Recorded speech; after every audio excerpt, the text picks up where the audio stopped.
Hey, my friend, welcome back to the MindShift podcast. I'm your host, Daryl Evans, and I'm excited about today's interview.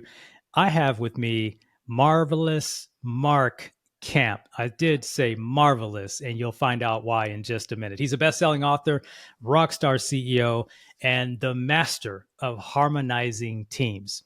As the dynamic CEO of Millennia Productions, marvelous Mark Camp is renowned for orchestrating transformative experiences and proven team building strategies that seamlessly blend the energy of rock and roll with the demands of the corporate world with proven team building strategies. In his best selling book, Opportunity Rocks, Mark delves deep into the strategies that distinguish legendary rock artists, revealing powerful lessons from business and life. His onstage charisma is undeniably magnetic. If you're not watching on YouTube, you've got to head over to YouTube. My man's got some drumsticks. We'll get into that in just a minute. And of course, he's been featured everywhere on platforms like ABC, NBC, CBS, HBO Max, and E! News, which is a tribute to his powerful message. I know Mark personally, and I'm excited to have him here on the show. My friend, Marvelous Mark, welcome to MindShift.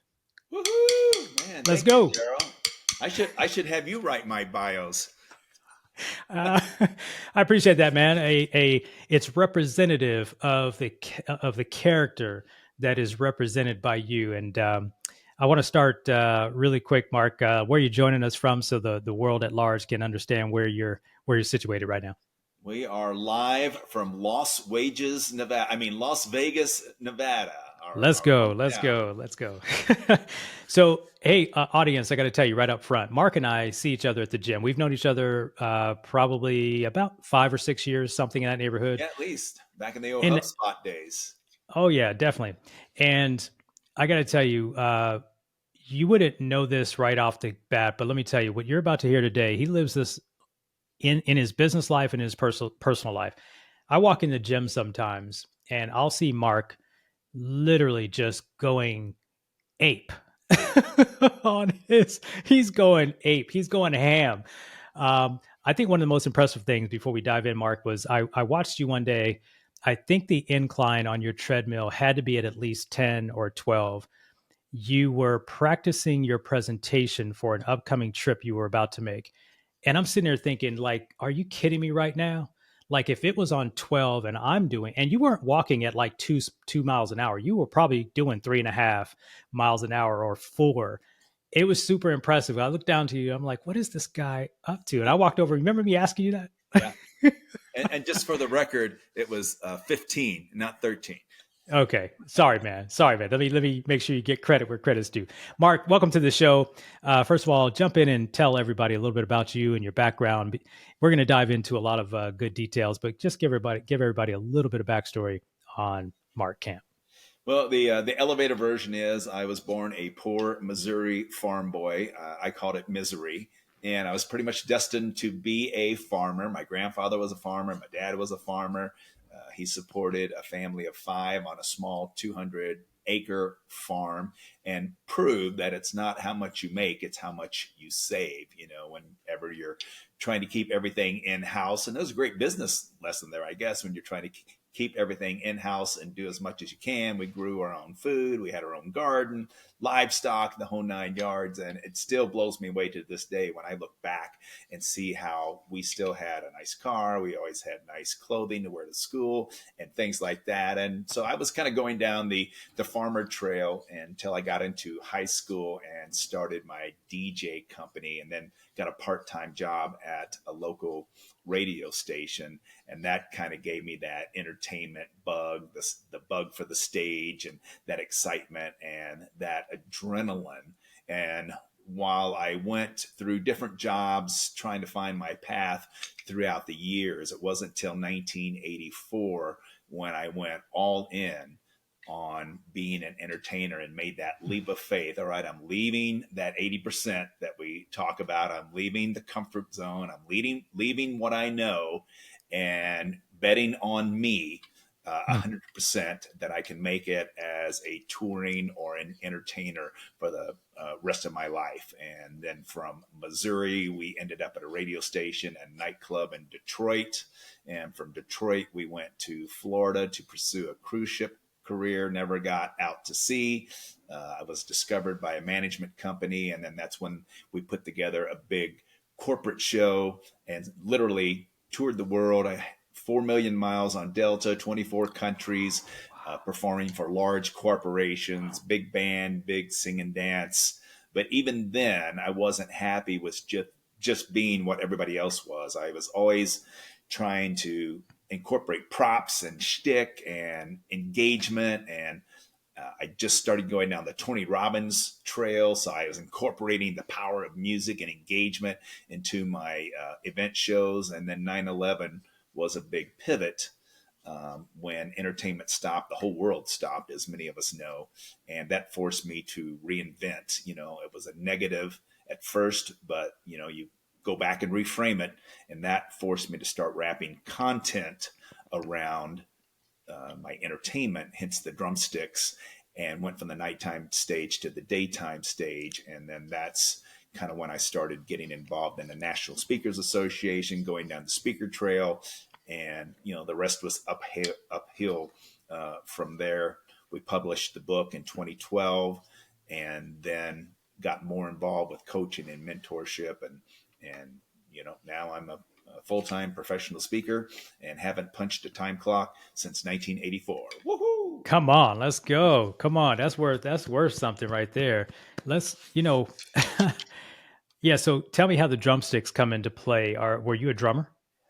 No, I tell everybody, I get asked that a lot because I'm very much into branding. I always have been. I live, breathe brand, logoed clothing, shirts, underwear, shoes, you name it. You got to go all in with your brand, luggage tags, the whole 9 yards. And so I always carry the drumsticks around because they're a huge part of my presentation. And I started using them about 1995 when I was Wow. entertaining. I was doing karaoke.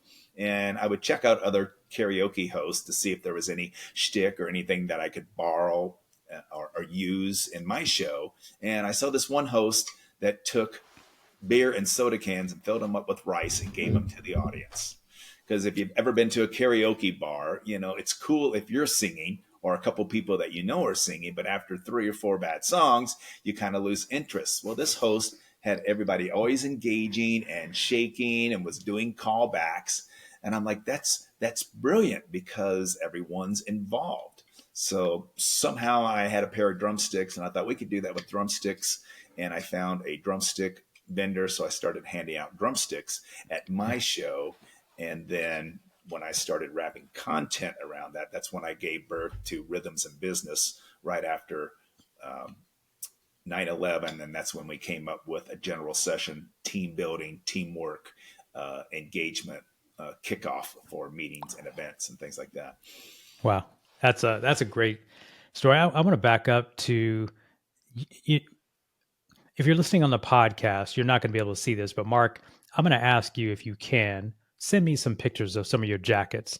You have how many custom jackets that you have as not just as a part of your brand, but I've known you now for, again, call it 5, 6, 7 years, and I've never not seen you in a professional setting without one of these stunning blazers. That is just, and let me tell y'all, if you ever see Mark, you gonna know it's Mark. Let me tell you, he gonna be looking good, but you gonna know it's Mark. Mark, how many of these custom blazers do you have that's part of your brand? Well, custom blazers that were actually made by a designer with my ideas and their ideas combined, I have about 18 to 20. But whenever I speak or whenever I was touring, I would always try to seek out little boutique shops because when you buy things from boutiques, it's not the masses. So because I didn't want wardrobe or I didn't want to brand myself with items that everybody else could buy or have. So I really sought out to find different and unique things. So I always hit little boutique shops, but I have over 50 jackets. I have 3 closets. My wife has a half a closet I here at our home. had a funny And that's feeling no that was joke. A lot of I shoes had a on funny that feeling that was coming. So, I want to get into your professional work, but I think you've actually leaned into something I never would have thought we would talk about today, and that is this concept of branding. Because I know that from the time that we met and the opportunities for us to work together over the years, that is a big thing for you. And you said you looked for a drumstick vendor. I know for sure from looking at your website that you give out drumsticks at all of your corporate presentations. This isn't just a stick, as you say. This is who you are. I want to talk about branding first, but then get into the real work of the magic that happens when you're on stage. But when did you get this sense that as an entrepreneur that branding really mattered?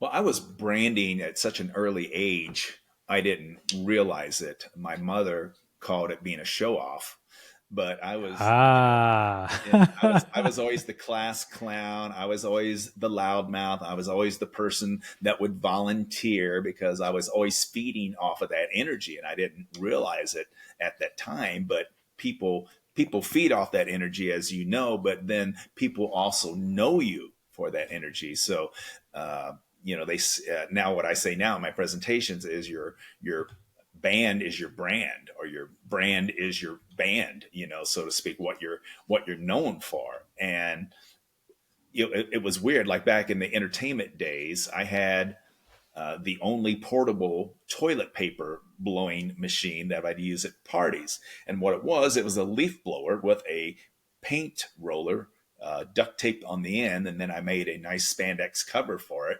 And during my shows, I would put on a roll of toilet paper, and I have a picture somewhere of Ted Turner from CNN being covered with toilet paper. And I had VIPs and top executive C-suite people fighting over toilet paper. And a lot of times people wouldn't remember my name, but they'd say, "We want that entertainer with the toilet paper gun." And that's Right. that's a form of branding. And Yeah. same way with the drumsticks. I'll try to show these for those that are watching on YouTube, but I can put any kind of brand or any kind of label on these drumsticks. So now when I give them to corporations, I've branded their event, or for associations, we'll put sponsors on there, and that helps them raise money to pay for the keynote speaker, but it also emotionally attaches them to the event. And then I call back and say, take these drumsticks, keep them in your office when you're having a bad day, pop in your anthem, listen to your favorite tune, and go back and see how you can drum up business, and how you can beat the competition, and how your company walks to the beat of a different drum. Now, the Wow. first time this has ever happened was about 3 months ago. I had just spoken at the National Apartment Association in Atlanta, and Jana and we were walking down through the hallway, and I always carry my drumsticks because that's part of the brand. And some strange lady came up to me and said, "Excuse me, are you some kind of rock star?" Of course, I had one of my jackets on. Right. And I Of said, course "Well, you what did. makes you say that?" I said, "Well, the way you're dressed and these drumsticks." And I said, "Well, as a matter of fact, I am. I'm a rock star keynote speaker." She says, "We're having an event at the Hard Rock in a couple of months, and we're looking for a rock star speaker, or a speaker that talks about music." And I booked the gig, full fee. So just walking Wow. around with these sticks got me a gig. I love it. Man, I didn't know this was going to be. All the years I've known you, I've seen the branding, but I never knew how you thought about it. And it's super intensive, intentional. And on YouTube, you'll have to head over if you're listening on Spotify podcast or Spotify, Apple, or um, Amazon, or wherever you're listening. And by the way, if you are listening and you're enjoying this, hit the follow button, and make sure you never miss an episode. But Mark is, I would never thought that we were going to go this deep on branding, but I do want to get into the work that you do for corporations. And I think about you actually have it on your sticks there. It's on the homepage of your website. And you say that if you want to lead, you've got to turn it up. What does that mean? Well, that just means that I think you and we read some of the same books. Was it David Goggins, the Marine, Yep. that said most of us perform when we think we're tapped out, we're only at 40%. 40%. So we Yep. really have another 60% gap that we can fill. Well, that 60% allows you to turn it up. And I think whether we're, a business leader, C-suite, or whether we're a manager or even an entrepreneur, small business person, how much are we really putting out every day? I'm a man of faith, and I believe that God made us to perform at 100% every day, no matter what. Grant Cardone says it's our duty, obligation, and responsibility to be a peak performer every day. So many of us out there, according to Goggins, are just running on 40% volume when we could be cranking it up, amplifying up, turning it up to 60%. So you look how far, when you go back and reframe, you look how far you've gone on 40%. How far would you have gone if you were performing at 100%? So Come on, turn it up. somebody. You got to Come turn it on. up every Let's day. let's go. Do you have my sense from you and thinking about how I know you to be from a performer, literally, but also in how you take care of your body, your man of faith. But I believe there's a substance of peak performance that you really stand on and are wired to, which I think is what we kind of like really gel about. How do you, when you're in the realm of teaching corporations, whether it's team building, talk to me about this idea of peak performance. What are you? What, how does this energy that you have off stage work itself on stage and into the audience? Because I've watched the videos, man. You have them people going nuts. Like, I don't know what is this that you're doing. It ain't a magic show. It looks like a rock concert, but you ain't got a microphone with a band behind you. Talk to me a little bit about the transformation that you create in the room when you take the stage and when you work with these corporations. What's really funny, because a lot of times people will bring me in for the tough audiences, like the IT audiences, user groups, software users, or even lawyers or stuffy C-suite people. And they're like, yeah, if you can get these people going, you're going to be our hero. And I usually come out, I think is it Dan Sullivan or is it Benjamin Hardy that says how you do anything is how you It's do how you do everything. everything. Yeah. Yeah, I think it's And, Benjamin Hardy. I think I don't know. and I and One I of them love got it that from the other. quote. I love Yeah, that quote because when you think about it, it's true. You made reference to taking care of yourself at the gym. You're the same way. We're in the gym almost every day, and if we're going to turn it up and perform at a peak level every day, we have to make sure that we're putting the proper fuel in our bodies, and not just our bodies, but our minds. What are we feeding ourselves with personal growth and self-help? And, kudos to all your listeners out there for trying to get nuggets out of our presentation and our podcast today. So it's kind of a mission of mine to make sure that every audience that I'm in front of, and to teach that leadership lesson that if you got to lead, you really have to turn it up. And if the CEO or if your executive leaders are amped out, or their volume, they're at a volume 11 every day, it's just natural for the rest of their band or team to follow suit, because that kind of energy is contagious. And the ones that don't, I don't want them in my band. If I were a manager or a CEO, I would turn them loose or transfer them out to another department. It's kind of a culture, and for me, it's kind of an addiction. It's like, I don't like sitting around. You can ask my wife. Sometimes she has to tell me to turn it down when I'm always trying to turn it up. yeah, yeah. I love it. I love it. First of all, your energy offline that I know of. I've never sat in one of your presentations. I can only imagine, and I know what I see offline in our relationship over the last number of years. And I see you in the gym. Of course, I see you more in the gym than anywhere else, but I can tell you that intentionality that I see you with at the gym, I know that what you said is true, because you don't have to do we don't have to do those things. Like, to your point of the 40% that Goggins talks about, it is very interesting, if you accept that that is even a possibility of then pushing yourself. If you don't mind me sharing, Mark, we were having a conversation. I don't know how many months ago it was, could have been early this year. Um, but for those listening on or listening on the podcast, they won't have a chance to see you. You're in fantastic shape. Would you mind sharing your age? I just turned 64 a month ago. Unbelievable. Unbelievable. So I'm going to back it up. I'm going to back it up. He just turned 64. He was walking at 15, probably 3 to 3.5 miles an hour, preparing for a talk he was about to give in the next day or so. I think he was about to get on a plane sometime later that day. And I can only, he goes, when I say those who work out, they understand the concept of high intensity interval training. Mark is high intensity interval training. Every time I see him, he's moving a mile a minute. He is definitely trying to turn it up. I love that phrase.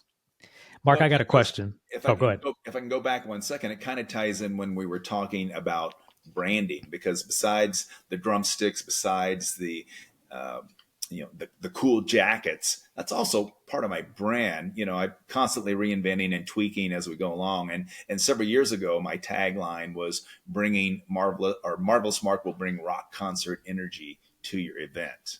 And you'll see that in my testimonials and feedback. Man, he brought the energy, or man, we were all fired up and energized. So part of that reason is to thyself be true. If I'm selling rock concert energy to a client, I better be able to get on that stage on my worst day and still be better than 90% of the other presenters out there and deliver that rock concert energy. Otherwise, it hurts my brand. I love it. I love it. It's so true, right? You're not just selling a dream, you're living it, and you're basically a product of the product, as I Right. see it, the way I like to say it. I love it. For those listening, what I think, what I'm hoping you picked up here, I would have never thought, but the intentionality of him thinking about his branding, tying it into things that he loved in the first place. When life pivoted and he had to make a shift, he just kind of rolled with his passion and stayed true to himself. That's one thing I've learned about Mark is you didn't just become this thing to be on stage to earn an income, right? You weren't a keynote speaker, but for a few years ago, right? That wasn't how you made your living. You made your living performing in other ways, right? And I think there's a lot to be said about what we talk about here, which is when life knocks us down, what do we do to get ourselves back on track? And that's called mind shift. Mark, I've heard a phrase that you're not fond of. I need us to spend some time on this phrase. What is it about the phrase reasonable that just irks you to death? Boo, hiss, boo. Well, as a rock star and talking about branding, I one of the things I talk about in my presentation, I call the KISS question, which is, what are you willing to do that others are not? Well, KISS, their big unreasonable dream was to be the greatest and most raucous band in the world. The Beatles' big unreasonable dream, right before they came to America, was to be bigger than Elvis. So that doesn't happen with reasonable thinking, because reasonable thinking is the norm to me. That's what everybody else is doing. That's that 80%. Anybody can be reasonable. We're born reasonable. But if you want to brand yourself, if you want to set yourself apart, then you should be asking that question every day to yourself. What are you willing to do that others are not? Kiss was willing to wear makeup, spandex, and get a tongue implant. So what are you willing to do? And it can be from how you brand yourself to your energy level to when everybody else is doing this, like the book Blue Ocean Strategy. You want to fish where everybody else isn't fishing. Or I think there was another book called Deep Blue Sea, where instead of fishing shallow where all the little minnows are, go deep. And even if it takes a day or two, get that big fish, man. And that big fish, is not reasonable. You need to live in an unreasonable life. The more I love it. unreasonable you live, the more outside your comfort zone you will be. But Mark, but Mark, things can go wrong. What if I fail? Well, you know what? You should embrace failure. And I can say that because I was one of those who used to be afraid of failure. And as you become more unreasonable, you realize that failure, you can reframe that as feedback. Use failure as your GPS. I think it was General Schwarzkopf back in the Desert Storm days when he led that victory across. He said he had two rules in life. The first rule is to um, always move because, or always make a decision, because if you make no decision, you're not moving. If you make the wrong decision, at least you know by feedback or failure, you know which direction that you need to go. If you make the right decision, you're that much further ahead of the game. And then he said, rule number 5 as a leader, always do the right thing. Always do Hmm. right by your people. Check your ego. Always the leader assumes all responsibility, Right, type of thing. right. So I like the that's a great way of looking at it. It's feedback. I've often said that, and the way I've adjusted it in my life is it's just an outcome we didn't expect. Right. The key though is we can't let the outcome become our identity.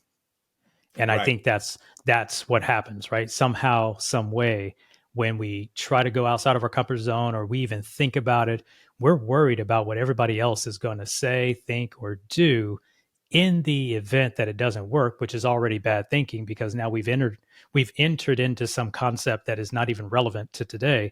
But the reality is sometimes when people don't win or they don't get the outcome, they somehow think it is them.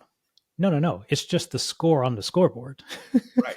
When you're 1 for worried, that side, 0 for me. Let's try again. So I appreciate that. That's super. That's super cool. when you're worried about winning, then you are, like you said, you're worried about what other people think. As a rock star, you're the only person you should be competing with yourself is yourself. You know what I mean? Got it. Like Kiss, they set themselves so far apart. The only competition they had were themselves. That's right. Because How can nobody we back keep? then. And because of that, they kept improving their show. They were in a lane. They set themselves so far apart in the '70s from all the other bands, like nobody else was doing makeup, hair, and spandex.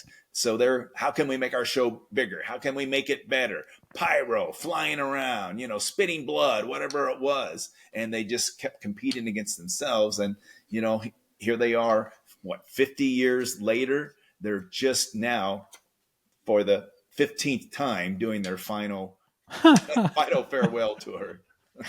Oh yeah, yeah. It's amazing too because whether you're a rock band or rock music listener or not, you just know the iconic nature of the work that they put in. So it's it's well said. It was well said, and they certainly did change the game. Let me ask you this question. There's a term floating around today, and I don't know how you feel about it, and that is infotainment or edutainment. And I'd love your reaction to that phrase because I know that behind all of the energy and the hype and the drumsticks and all of that, there's a component of transformation that you're bringing to your audiences. But what's your take on that phrase, edutainment, infotainment, as it relates to what you do in corporate America? Well, I like the way people have coined those words. Edutainment has been around for years, and then, like you just said, recently in the last few years, infotainment. But as I've been getting more into the psychology behind the 80-20 rule and really what sets rock stars apart, the psychology is there of the power of play. We were taught as children's to play, in kindergarten, growing up. Uh, some of the TV shows we would watch on TV, they were fun, but we were learning at the same time. And our brain as an adult is really in that area, not that much different than when we were learning as a young child. So it makes sense to me in business, if we respond and we learn and we retain more as a child through play, why wouldn't we as an adult? And why wouldn't companies and businesses, especially in today's world of the great resignation, or keeping your employees engaged, or people leaving after a short period of time, people want to be engaged. Work should be fun and can be fun. And I think, from a corporate standpoint, edutainment, infotainment is a way to get that message across when people are looking for a place to make their home with an employer. Yeah, that's a great point. Especially bringing child psychology forward. I mean, it seems like somehow we start adulting and we forget about all that stuff, right? Tell us about the audiences, the companies that you tend to work with the best. Who's bringing you in? How big are the audiences? Just give us some idea of your customer base or your client base. Yeah, that's kind of all over the road, because my style of presentation being fun, and it's very heavily based on leadership skills and how to be a rock star leader, how you can turn it up, if you want to lead, and a lot of team building, and how when you break down those corporate silos, or those barriers, especially now, for the first time in history, we could have up to 5 different generations at a company. We're going to communicate differently. We're going to interact differently. And what's the one international language that we can use across the board that everybody connects with? Drumming is one of the oldest form of communications, and music connects the world. You look at all the Live Aid and all the We Are the Worlds and all the big fundraising uh, concerts, when all the artists would get together for a cause. It's the power of music. And you look out in that audience and you see a little bit of everything out there. And that's really what I'm trying to get companies and corporations to understand. So because of that, I connect with the good old boys and girls in the automotive and real estate business, to executive suite leaders and pharmaceutical and insurance companies, to small business and entrepreneurs, because we all need to learn that lesson. Wow, I love it. Mark, where can our listeners find you if they are looking to if they're looking to turn it up, right? If they're looking to do Very some good. I unreasonable, like it. come on now, let's go. I pay attention. If they're looking to make sure that they are being unreasonable in their expectations to really take their rock star to the next level, how can people find you? Well, the easiest way to find anyone these days, of course, is Google. So I pretty much have every spelling, correct and incorrect, of Marvelous Mark on Google. That will direct them to my website. So you can just Google Marvelous Mark and I will pop up, or you can go to iturnitup.com, iturnitup.com, and that will also take you as well. Awesome. Well, we'll make sure we link all of that up. And Mark, what I'd love to do, if possible, we'll get you with our team.